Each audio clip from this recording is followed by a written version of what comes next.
Welcome to our Sunday Talks, an exclusive series for the patrons of the Inspirational Living Podcast. Today, I would like to share with you 3 of my favorite inspirational and spiritual poems, which were written by the writer Ella Wheeler Wilcox in the early 1900s.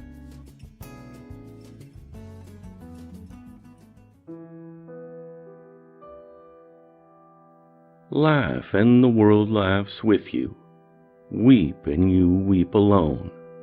For the sad old earth must borrow its mirth, but has trouble enough of its own.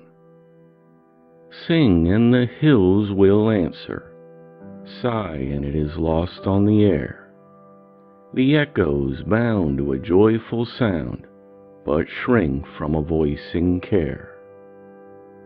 Rejoice, and people will seek you. Grieve, and they turn and go. They want full measure of all your pleasure, but they do not need your woe.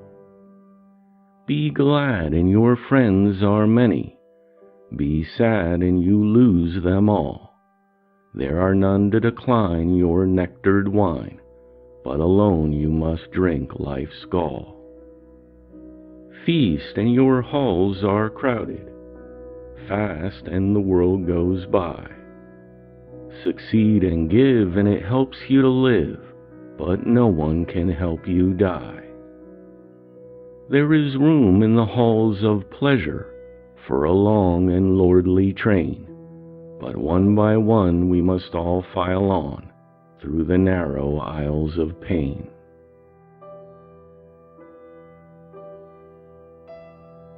Don't look for the flaws as you go through life, and even when you find them, it is wise and kind to be somewhat blind and look for the virtue behind them.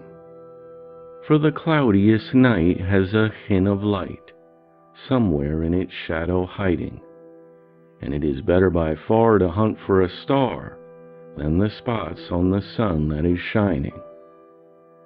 The current of life runs ever away to the bosom of God's great ocean. So don't set your force against the river's course and think to alter its motion. Don't waste a curse on the universe.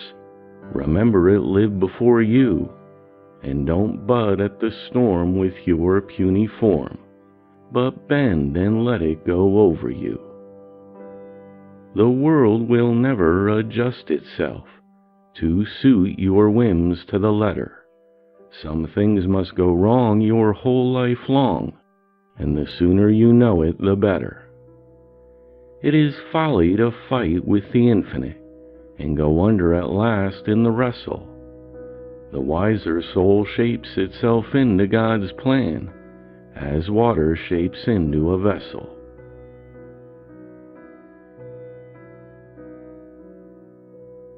I know as my life grows older, and mine eyes have clearer sight, that under each reed of wrong, somewhere there lies the root of right.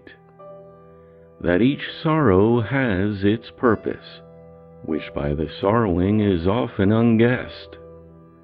But as sure as the sun brings morning, whatever is best. I know that each evil action, as sure as the night brings shade, is somewhere sometime punished, though the hour be long delayed. I know that the soul is aided sometimes by the heart's unrest, and that to grow means often to suffer, but whatever is best. I know there are no errors in the great eternal plan, and that all things work together for the final good of man. And I know as my soul speeds onward in its grand eternal quest, I shall say as I look back earthward, whatever is best.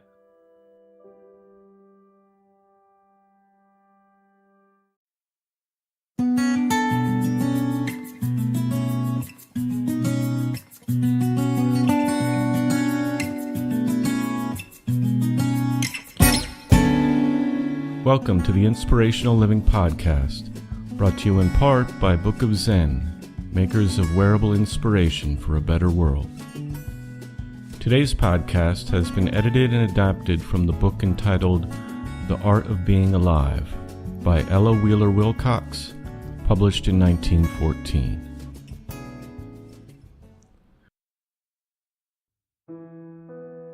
Stop wondering why you were born into this world. Stop looking for faults and flaws. Rise up today with joy and say, I am going to be alive. In every 1,000 people who are living on this earth, not more than one is alive. To be really alive means more than to be a moving, breathing, eating, drinking, and talking human being. Those who are actually alive find the days too short to pursue all the wonderful explorations which life offers them. They find life itself a continual adventure, an unfolding panorama, with opportunities for pleasure and achievement at every turn. Those who are alive find themselves an object of interesting study, however dissatisfied they may be, for they know that they are part of eternity, and that in themselves lie all the powers and possibilities latent in the universe. Those who are fully alive enjoy the earth and all its pleasures. They love the slap of the wind upon their cheek, the dash of the waves upon their breast, the motion of their limbs in a swift walk, the ecstasy of rhythm in the dance, the vibrant chill of the morning. They love labor and the fatigue which follows. In their harmoniously developed body there is not one lazy or unused muscle. But being alive does not stop there. Those who practice the art of being alive to its fullest extent have an alert, receptive brain and an awakened spirit. Without these, you would simply be a splendid animal. But with these, you are the highest expression of the creative power visible to human sight. And with these, your opportunities for happiness and usefulness grow exponentially. To be alive means knowing the pleasures of the three planes, the physical plane, for which your body is fashioned, as well as the pleasures of the mental and spiritual plane.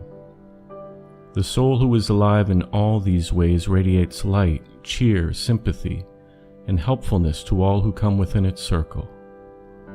The individual who is truly alive realizes that they must use their own position in the world and their own environment as the first field of action if they hope to reach success in any venture. You must not wait for luck or a miracle to give you a change of location and surroundings better suited to your tastes. You must make the conditions which you desire from whatever environment destiny has provided you, for out of every day you are called to make a little bit of heaven. No difficulty can discourage, no obstacle dismay, no trouble dishearten the person who has acquired the art of being alive. Difficulties are but dares of fate, obstacles but hurdles to try your skill, troubles but bitter tonics to give you strength, so that you might rise higher and greater after each encounter with adversity. Those who are alive find pleasure in the simplest things, and to them nothing is commonplace, nothing is menial, and they are never bored, for nature, human nature, and themselves are ever interesting subjects of contemplation and study. The future is thus a radiant vision, growing ever more and more wonderful. If you are alive, you are in touch with every new movement. You are awake to the march of progress and the discoveries of science, and you lend a listening ear to those who speak of the metaphysical. On the other hand, if you are dull or indifferent or unbelieving when these great facts of life are mentioned in your presence, then you are no more alive to the vital truths of the day than is the child unborn or the patient in a coma. The marvels which exist all about you, the wonderful experiences which have been retold by thousands of intelligent human beings, should speak to your mind and heart and awaken your respectful interest if you are really alive.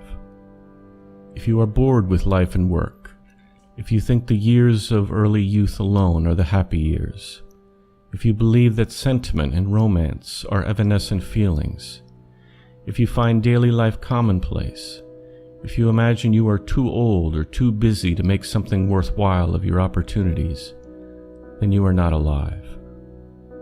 If you believe sickness, poverty, and unhappiness cannot be changed to health, comfort, and peace by yourself, then you are indeed unborn. And if you think elasticity of body and mind, and a joyful outlook, worthy achievements, and vital joy in life cannot accompany you along the way after the half-century mark has passed, then you are not alive. You merely exist, and you are losing a wonderful chance to utilize for the good of the world, and for your own good, these golden days that have been allotted to you. Like someone who is blindfolded groping their way, do not try to touch beyond today. Since all the future is concealed from sight, you need but strive to make the next step the right one, the one that leads to a life worthwhile. How to live a life that is worthwhile differs in the minds of individuals. That which seems worthwhile to one person may seem unendurable to another. So long as there is deep interest, enthusiasm, and pleasure in the life we are living, that life must be worthwhile, even if to the outside observer it seems frivolous or mistaken. The world is made interesting by its variety of inhabitants, with their varying ideas and occupations. If the earth was peopled with one kind of human being, all bent on the same object and doing the same kind of work or following the same kind of pleasure, it would become intolerably monotonous.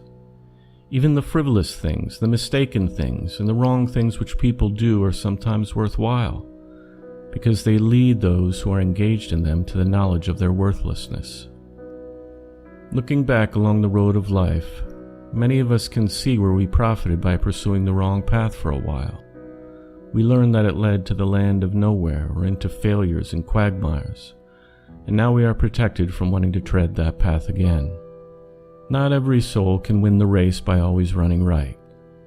Some feet must circle the mountain's base before they can gain the summit. Do not judge others by the speed at which they make their ascent. Sympathy is the keynote of the life worthwhile. Remember that most lives contain something which makes them worthwhile, even though it may remain forever hidden from us. My own ideal of a life worthwhile is one which brings into play all of our innate physical, mental, and spiritual powers.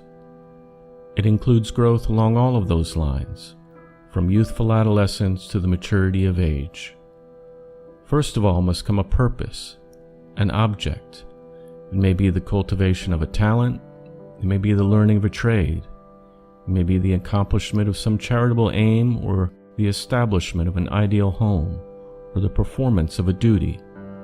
But whatever it is, however simple or however great, there must be enthusiasm behind your goal. And there must be something more than mere personal aggrandizement, or the desire to outshine or outdo someone else, to make it a cornerstone of a life worthwhile.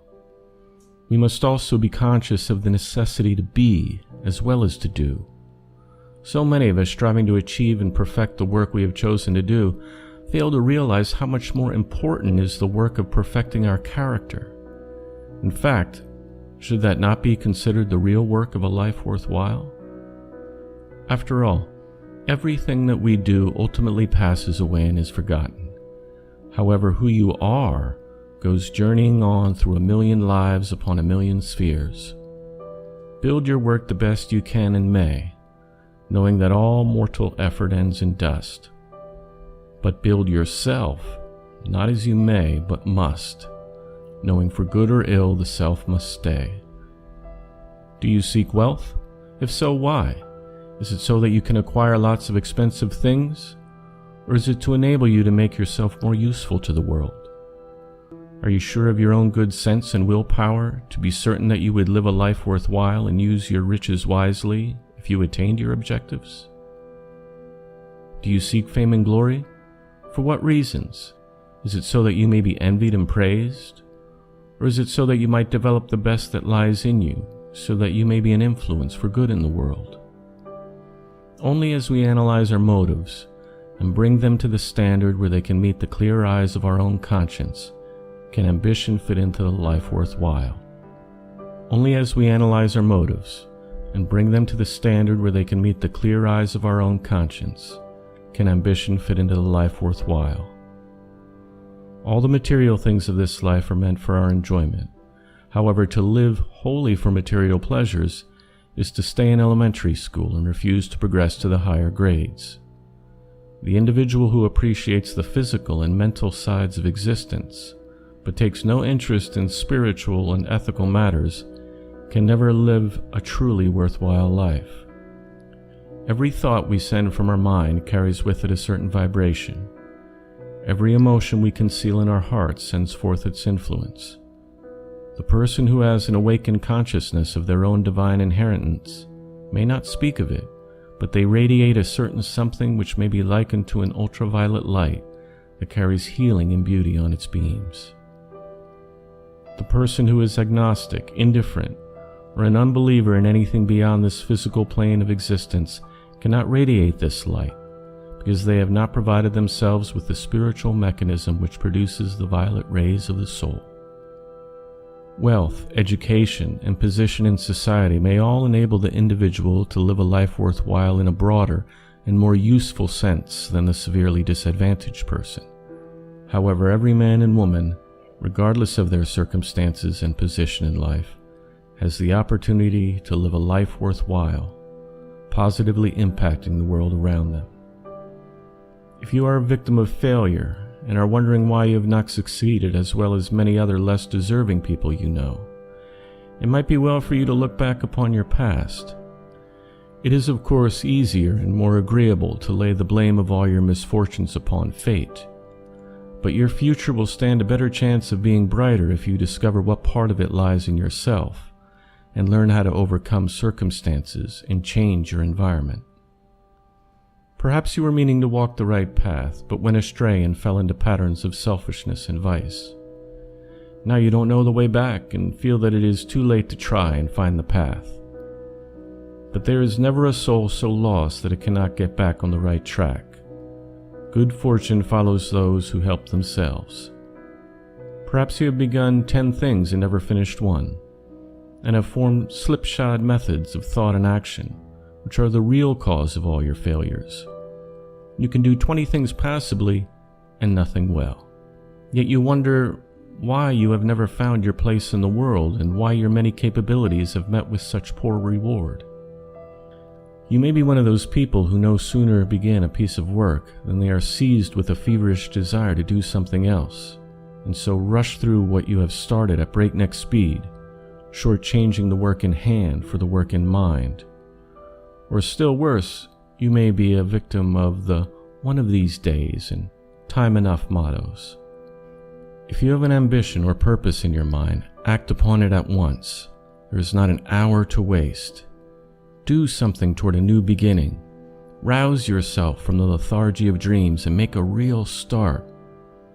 It is wonderful what power comes to us after we really begin an undertaking. However, with every postponement of that beginning, just so much power evaporates. The road to success lies along the path of decision, up the hill of endeavor, and across the bridge of patience. The road to defeat lies through the valley of pretty soon, and the winding paths of wait a while. Whatever you intend to do, begin now.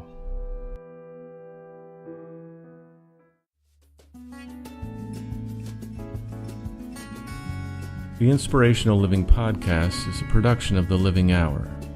For free transcripts of our podcasts, visit us online at livinghour.org. Today's podcast was sponsored in part by autosuggestion.io. Transform your life in 30 days. Discover the autosuggestion sound method at autosuggestion.io. And by Book of Zen, makers of wearable inspiration and motivational gifts. Visit them online at bookofzen.com. Subscribe to the Inspirational Living Podcast by looking us up in the iTunes Store. If you're using an Android phone, download the Stitcher app and you'll find us on there. We deliver new podcasts twice a week, every Tuesday and Thursday. Thanks for joining us. I look forward to talking to you next time.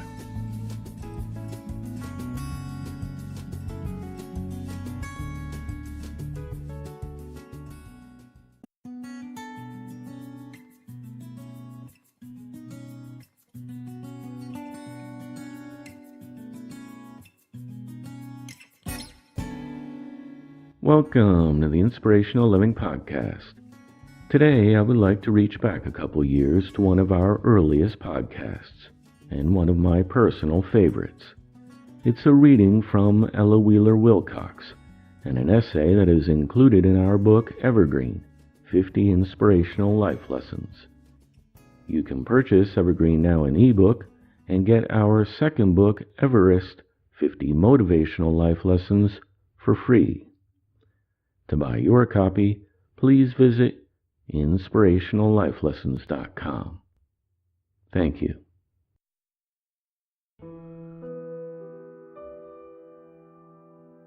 Life means action, from the cradle to the grave. There are limitless possibilities in this life to bring into realization whatever hopes or aspirations we desire, if we only but begin. There is no such thing as inaction during this life. We are continually going forward or backward. You are either stronger or weaker this year than you were last year. You are braver or more cowardly. You are more hopeful or more pessimistic. You are more capable mentally or less so. You have better or poorer command of your forces. You have more efficiency or not as much. You are near your goal or farther from it. You are a better human being or not as good. Next year at this time, you will be farther onward or farther backward. Every thought, every word, and every act of each day is chiseling out the statue you are making of yourself. If you desire to be an expression of the universe's finest handiwork, you must work with care. Delicate tools are these thoughts of ours, and they must be used with caution. Every morning say to yourself, "Today I will think of whatever is beautiful, strong, noble, wholesome, and worthy. I will entertain hope, courage, reverence, gratitude, and love as the guests of my heart. I will make thoughts of health at ease in the guest chamber of my mind, so disease may not enter. I will achieve something worthwhile in my chosen field of endeavor. I will work faithfully, but I will find time to sit alone with thoughts of the universe for a little while, and no worldly ambition or anxiety shall intrude upon that time." Just as surely as you carry out your days along these lines, just as surely shall the true meaning of life come to you, and you shall know the spiritual heart of creation, and you shall know the meaning of life is found there, as well as all the things for which you long: health, happiness, prosperity, usefulness, beauty, and joy. You shall know that the earth is not a vale of tears, but a great and beautiful prep school where your soul is sent to study and learn its divinity and to develop its wonderful powers. Do not fret over those days when your happiness wanes. An occasional gray mood comes to the sunniest of natures, just as a gray day comes even in the tropics. And if we use this gray day wisely, we will all be the better for it. When the bright sun of summertime is veiled by clouds, one can see further, and the landscape is more clearly discerned, because there is not the blinding dazzle of the sunlight. So, when our hearts are clouded with a passing mist of trouble or worry, we sometimes see life more clearly, and look forward and about and beyond with a larger vision. I think it is a good thing now and then to grow utterly sick of ourselves, and to sit down and pull our minds and hearts and motives and actions and ambitions into pieces, and dust them out as a watchmaker cleans a watch, then to put them together again with care, and resolve to begin all over and do better, and then actually do it. It is never well to rest too long in regrets of the past, for that is over and gone and cannot be remedied. but it is well to remember the past enough to make it act as a guide and warning for the future. Moods of retrospection and regret and melancholy should be kept as luxuries, and must never become a habit. Indulged in rarely, they may serve as a tonic, but regularly followed, they become a poison. When you are walking and carrying heavy burdens, you grow utterly weary and fatigued. It is not well to keep staggering on. It is better to sit down and rest a bit. Even if you feel as you pause that you can never go on again, after a little while you will feel more courage, and you will go on. But do not sit too long. Are you weary with trying to do your best? And have you about decided that you will give up the battle? Do you feel that nothing matters very much, that whether you succeed or fail is of small account to the world? Do you begin to think you are a very small unit in the universe, and that the best thing for you to do is just to take life as it comes, and to make no effort to gain any special goal, either intellectually, morally, or financially? Are you sick of the eternal effort to be and do? Are you contemplating a renunciation of all ambition?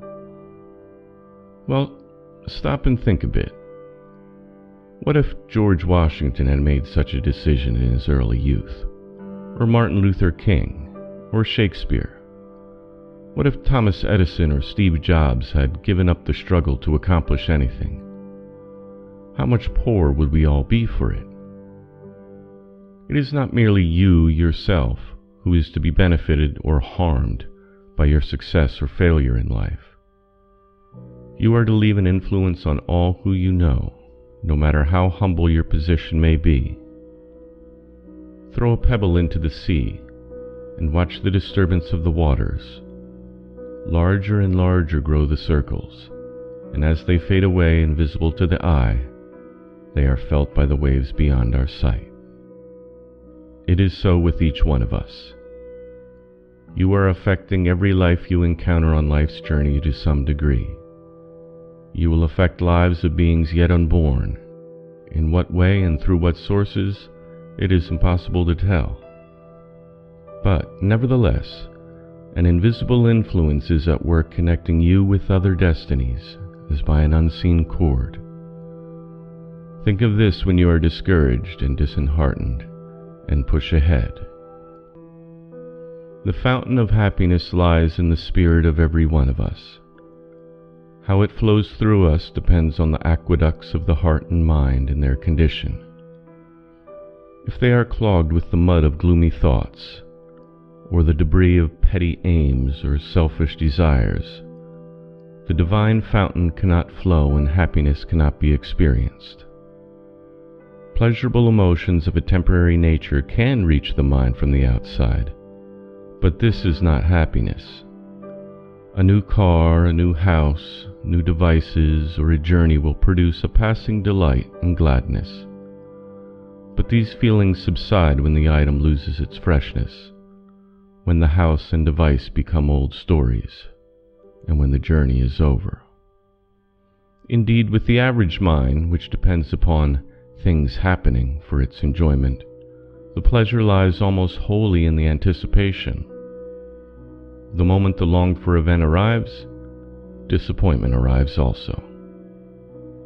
So many of us toil and hoard our earnings, living in impatience until the day we have accumulated enough to go forth and purchase what we believe will be happiness. After it is purchased, we then sigh and say, there is no such thing as happiness. But we are mistaken. To obtain happiness, we must clear the mind and heart of all obstructions and look into the clear fountain of the Spirit. It does not matter what your religion or your belief may be, Christian, pagan, Catholic, Protestant, Buddhist, Muslim, or Jew, just as long as you realize your oneness with the great cause and know that cause is love, and that from love you come, and in love you live, and to love you must return. Once this consciousness takes possession of you, the foundation of happiness is set in action, and will flood your being even in times of sorrow and in hours of pain. Pleasurable events, success, material gains, or gratified desires will add to your means of enjoyment. But if you are deprived of all these things, you will feel only passing disappointment. The waters of the fountain within will flow on and leave you with their gladness. Though you fall asleep in tears, you will waken in joy. Though you meet with 1,000 disappointments and are encompassed with cares, yet you will feel hope rising in your heart and the rapture of life tingling in your veins. Solitude will be a delight to you, yet you will love to mingle with others, knowing all are one kin. Some people are born with a knowledge of their divinity and the universal spirit of love which binds the world. However, not all people are so born, unfortunately. And for those who are not, doubt, questioning, and despair often take the place of faith, reverence, and love. To all such people, I would say, go out and look up at the stars some clear night. Realize how many millions and billions of worlds move back beyond those which are visible to you. Think of the wonderful precision and perfection in the arrangement of the solar system, and then consider how impossible it would all be unless some stupendous intelligence conceived and planned and executed it. Then sit down alone in your room quietly for a few moments. Close your eyes and breathe a few deep inhalations and ask the spirit of love and reverence to come into your being. Be silent. Breathe and wait. Free your mind of all other thoughts, just as you would empty a vessel into which one was asked to pour clear water. Think of nothing but your desire for love and reverence. It will not come at one bidding if you have accustomed yourself to doubt and despondency. But if you take a little time each day and make your mind passive, only asking for what you desire, love and reverence, they will be given. Once your mind is filled with these sentiments, all other things shall be added. But the strange part of it will be that you cease to care greatly for all other things, after you find the kingdom of heaven which is in your own mind and heart. You will be happy anywhere and under all conditions. Yet whatever is added to your life, you will enjoy with a new kind of enjoyment. Luck will seem to come to you in many ways. You will cease to worry and fret over trivial and material matters. You will grow strong and vital, and your tastes will be simple. You will not know what loneliness is, and your ambition will be to make the most of your own qualities, rather than to win the world's acclaim. Yet should that come to you, you will use it to the world's advantage. Your only fear will be the fear of not living utterly true to the light within you, which is the light from the source, the voice that speaks, "There is only one need in the world, the need to love our neighbor as ourselves, to do exactly as we would be done by, to understand that the human race is one body, and that when we do anything which harms or hurts one individual, we harm all individuals, ourselves included, just as we harm the body when we injure any member, hand, foot, eye, or ear." When we stop and think about the world like this, we begin to view the whole process of life with greater compassion. Each being born upon the earth is striving for happiness from the cradle to the grave, in their own way, and doing the best they can. You may not know it, but the only satisfying things which you can get out of life are peace of mind, self-respect, and the love of those around you. Nothing you can obtain without these things, nothing you can achieve or become, is of any real value. No person can be happy without these three blessings, but anyone can be happy with them, even though you are saddened by the sorrow you see around you, the sorrow which results from striving after the needless things of the earth, after the possessions of others. There would be no war, no industrial problems, no prisons, no economic slaves, no sexual abuse, if men and women all set forth early in life on that threefold question: for peace of mind, for self-respect, for the love of their fellow human beings. That is all any soul is seeking. That is all any soul desires, because that is all there is in life worth living for. Yet there is war and strife, hatred and sin, sorrow and anguish, misery and poverty, because we have not yet learned that there is only one need in the world. The need of the world is love. Yet many people will say, how can we love our neighbor as ourselves if our neighbor is all that is unlovable, aggressive, disagreeable, immoral, and offensive? This is a conundrum which has vexed many a mind, many a time.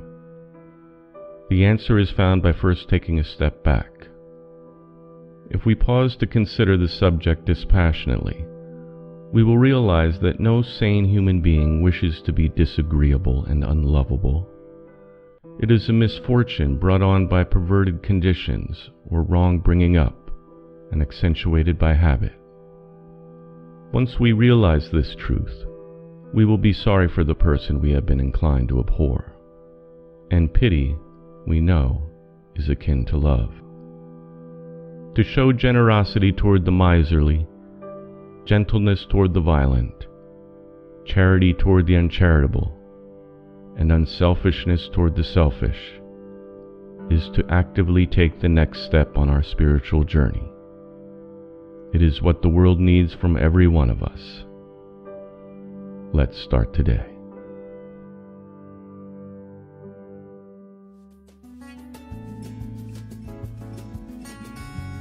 The Inspirational Living Podcast is a production of The Living Hour and brought to you by the generous financial support of our patrons.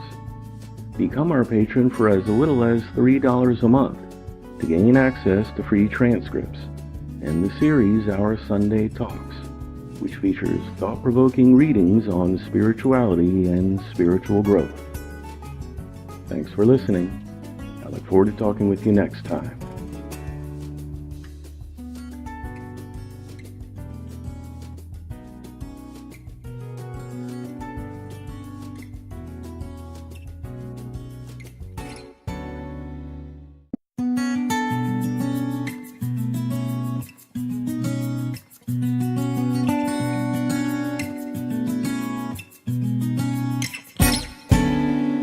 Welcome to the Inspirational Living Podcast, brought to you in part by Book of Zen, makers of wearable inspiration for a better world.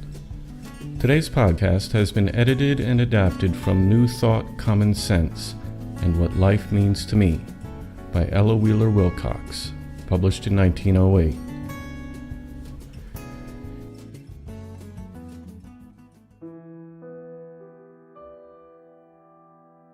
Do you ever stop and ask yourself for what you are living? Is it for success in some undertaking? Then what are you doing to produce success?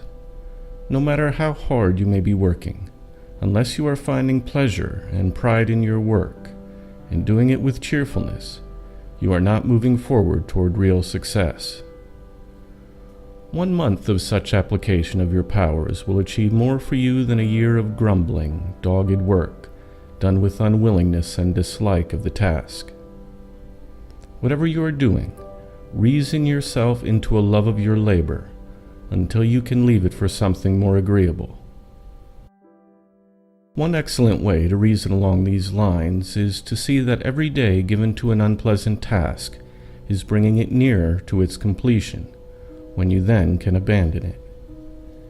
And even if it seems to you that such an end can never be attained, that the work you have in hand is endless, remember that thought is the greatest miracle worker, and that thought is energy, and that by continual determination, coupled with continual aspiration and effort, you can bring any change you desire into your life. But no good results can be achieved by angry, purposeless rebellion or sullen discontent, or work done with hatred and disgust, however well done. Are you living for happiness? Well then, what are you doing to produce happiness? Are you dressing beyond your means, taking more days off than you can afford, buying more things than you need or can use? Are you eating and drinking solely for the pleasure of the palate and for the enjoyment of the moment, and with no thought of what nourishes or what clogs the system and produces disease? Perhaps you say it takes all your strength and time to provide for the mere necessities of life, and you are unhappy because of this fact. But what are the necessities of life? Were you to be cast on a desert island with plenty of good water, grains and fruit, honey and nuts, you would be surprised to find how little food it takes to supply the body with nourishment and to sustain good health. I know. We do not care to live as we would if obliged to dwell upon a desert island, but that does not prove the luxuries in which we indulge are, quote, life's necessities. So, in thinking over your life and its hardships and obligations, do not put the blame on life's necessities when you find you are using all of your time and money and effort to merely live. You are really exhausting yourself to follow standards set by others. This can never produce happiness.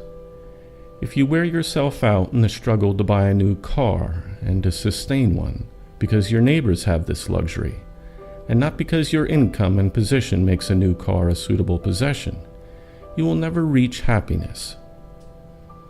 Happiness in material things comes only in having what we really need, when we really need it, and when we can really afford it.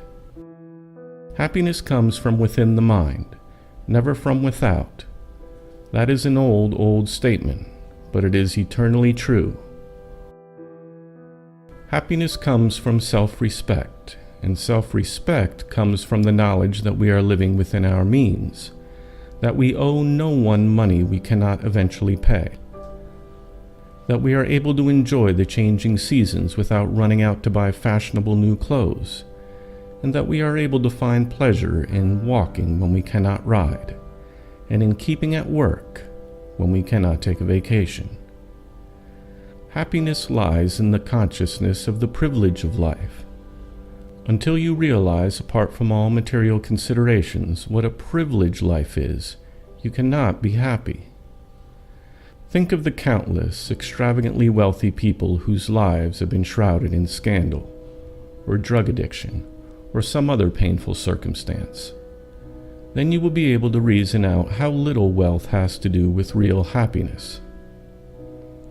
Happiness must rest on character, and character building lies within the power of the poorest individual on earth. Build yourself a splendid mansion of the mind. Then, whether you live in a flat or a mansion, in a tenement in the city or in a cottage by the sea, you will know the secret of happiness. Wandering over this big little world of ours, and studying the people in many lands, one must be impressed with the vast preponderance of the living dead, who cumber the earth with their bodies, and rob the air of its oxygen, and disturb the silence with their complaints. People whose minds are dead to every thought save the needs of the body, whose souls are asleep so soundly that they are deaf to the call continually sounding through space to each immortal spirit on every sphere, the call to rise higher, and whose bodies are, in consequence, sources of discomfort, pain, misery, and disease, or some trivial worry. With thoughts bound to the wheel of physical anxiety, the days go around and around, and their minds rise never beyond what to eat, what to wear, what to do to find amusement, what to do to get even with somebody for a fancied wrong, or to get ahead of a rival, how to get cured of this and that ailment, what to take to obtain personal strength, and for a slight variation of thought, how to make a fortune in a hurry. For mental recreation, they indulge in criticisms of others who have erred, who have fallen by the wayside, or who have risen too high upon the wave of fortune. There are thousands and tens of thousands, yes, millions of such people on earth. Are you one of these? If you are, know you are that which you live in dread of becoming. That is, you are dead. The real you is already, like John Brown's body, moldering in the grave of your own digging. But if you are willing to roll the stone of self away and bid the eternal spirit within you rise, you can bring yourself to life. You do not need conversion by any priest, minister, rabbi, or monk. You do not need to subscribe to any creed. You do not need any change of heart, save the getting rid of your selfish, narrow, dull way of looking at life. All you need is to say to yourself, I am awake. I am alive to every glorious truth in this wonderful world. I am an immortal soul, and there is nothing but light, joy, health, and power for me. Then begin your morning with a resolve to find the beautiful and good things in the day, in the weather, in the work you have to do, in the people you meet. If the weather greets you with fog and wind and rain, or snow and ice, light it up with your own spirit of sunshine. I have known people so radiant that they made everyone who approached them forget the weather. If your work is distasteful, love it into shape, and keep in your mind a desire for something better and more congenial, and make yourself worthy of such work when it comes your way. No matter how uncongenial your task is today, consider it a blessing that you have employment, and push along to better things. Everything comes when we are fully ready. The law never fails. You may believe yourself worthy of better things than what has fallen to your lot, but there is some reason, some cause in yourself, if you have not what you desire. If you encounter people who are disagreeable, be so agreeable that you force them into a pleasant mood. Bring out the best in everybody by giving them the best that is in yourself.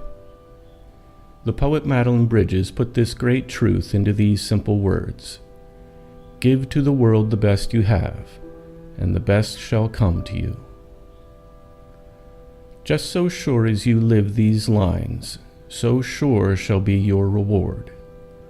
But to do all this, you must be alive, alive every hour of the day, and all of you, brain, soul, and body, must be alive. Once you roll the stone away and come forth alive, you will vibrate at such a rate that worry, disease, poverty, despondency, gloom, and melancholy will be unable to stay with you. There is no excuse for idleness, despondency, and despair in this world, so long as you are alive.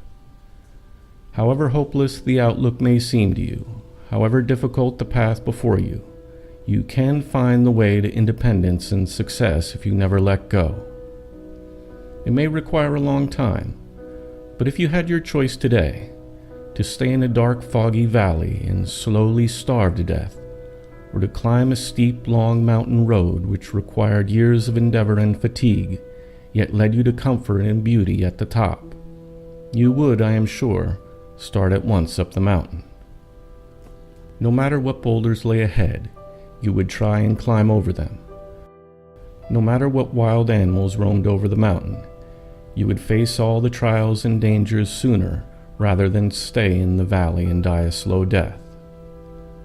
That is precisely what you want to do now. To give up all the individual effort because there are trusts and monopolies in the land is to stay in the valley and die of inaction. To push on in a determined and never give up state of mind is to succeed in spite of everything. If you chance to see a successful person on the road, riding in a fancy car while you walk, do not at once jump to the conclusion that they are your enemy and that they have robbed and cheated their fellow citizens to procure their luxurious method of locomotion. Such thoughts will take your force and vitality away from the object you have in view, and will harm you, while they may also wrong your neighbor. It would be well for you to find out how that person came to own a fancy car before you condemn them for being a greedy capitalist. It has grown to be the habit of many unsuccessful people to class all individuals who possess comforts and luxuries in one mass with the idle, selfish, and oftentimes dishonest rich. There are indeed millionaires who came by their wealth through fraud and criminal methods. Many of them work on Wall Street. Likewise, there are capitalists who grind the poor and wrong their workers. But it is well to remember that there are also honest, noble, unselfish people with fortunes, and business people who are a blessing to the world, to the laboring classes, and to humanity. No more unjust and absurd idea ever existed than that mistaken impression that everyone who is rich, or even comfortably well off, have become so by oppressing others. Equally erroneous is the idea that only the poor have troubles, cares, or hardships. To be the possessor of a comfortable sum of money does not mean to be dishonest or unkind, any more than poverty means honesty and unselfishness. There are all kinds of people in both classes. However poor you are, try at least to be just and fair in your estimate of others. Justice is one of the pillars in character building. Make yourself everything that is honest, noble, just, and deserving as you climb the mountain of life, and be careful before you condemn your neighbors. Wake up and see the magnificent opportunities which await the immortal being who is fully alive, and press forward to the goal.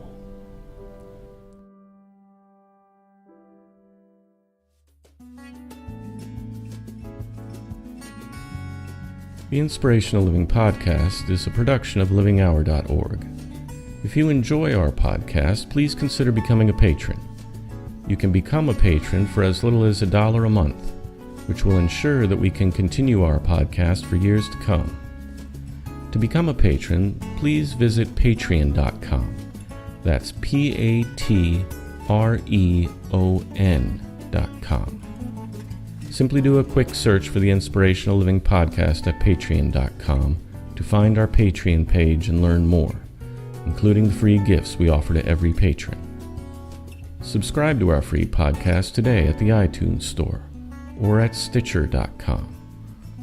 For free transcripts of our podcast, please visit us online at podcast.livinghour.org. Thank you for listening. We look forward to being with you next time.